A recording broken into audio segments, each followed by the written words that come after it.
इस कैसे हैं आप सब लोग। चलिए शुरू करते हैं इस वीक की सबसे बड़ी अपडेट का एनालिसिस।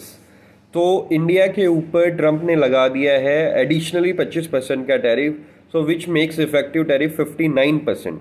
9% इंडिया के ऊपर बेसिक है, 25% उसने रेसिप्रोकल टैरिफ के बेसिस पे लगाया है और 25% जो है वो अभी रशिया से ऑयल परचेज करने में लगाया है, जो कि कंप्लीटली इरेशनल है।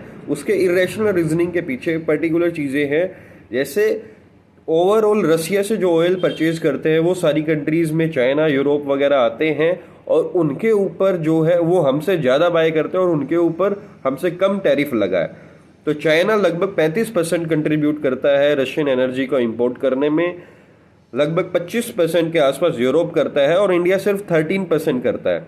तो उस पर्टिकुलर सिनेरियो को देखते हुए इंडिया के ऊपर तो 50% टैरिफ लगा दिया गया है, जो अभी रेसिप्रोकल और रशियन के बाहर लगाया है, और उसके साथ में यूरोप के ऊपर सिर्फ 15% और चाइना के ऊपर 30% है। तो इसलिए ये जो है काफ़ी इरेशनल है।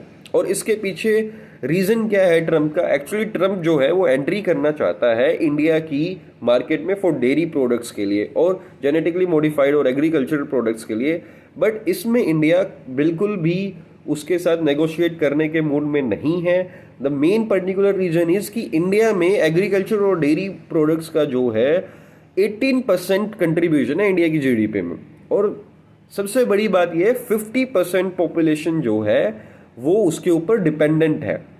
सो उस पर्टिकुलर सिनेरियो को देखते हुए गवर्नमेंट अपने नेशनल इंटरेस्ट को सिक्योर करने की उसमें उसको एंट्री नहीं देना चाहता, अल्दो इम्पैक्ट इसका भी काफ़ी है। अब सेकंड क्वेश्चन ये पुट होता है कि रेसिप्रोकल टैरिफ से इंडिया का इम्पैक्ट क्या है। इंडिया का इम्पैक्ट इतना बड़ा है, वो भी अपन डिस्कशन कर सकते हैं। अगर इंडिया की 3.91 लाख करोड़ यूएस डॉलर की जीडीपी है तो उसका 0.5% जो है, जो जीडीपी ग्रोथ फोरकास्ट में है, वो रिड्यूस हो जाएगा। सबसे बड़ा पॉइंट तो ये है, ठीक है। 0.5% is very very big number.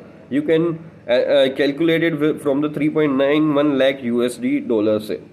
सो ये सबसे बड़ा रीजन है। उसके बाद अभी मेजरली डायरेक्टली हिट सेक्टर्स कौन से होंगे? अभी क्या है कि कल के अनाउंस उस रेसिप्रोकल टैरिफ के बाद जो रशियन वाले टैरिफ लगाए हैं, उसके बाद एप्पल के जो सीईओ हैं टिम कुक, उन्होंने अनाउंसमेंट कर दी है अराउंड $600 बिलियन की इन्वेस्टमेंट करेंगे नेक्स्ट 4 ईयर्स में। तो सिग्निफिकेंटली आईफोन जो है वो महंगे होंगे ही फ्यूचर में, और सिग्निफिकेंटली आईफोन का इंपोर्ट जो है या एप्पल के जो प्रोडक्ट्स हैं वो यूएस में घट जाएगा, क्योंकि वो मैक्सिमम मैन्युफैक्चरिंग को उधर शिफ्ट करने की ट्राई कर रहे हैं। अभी के टाइम पे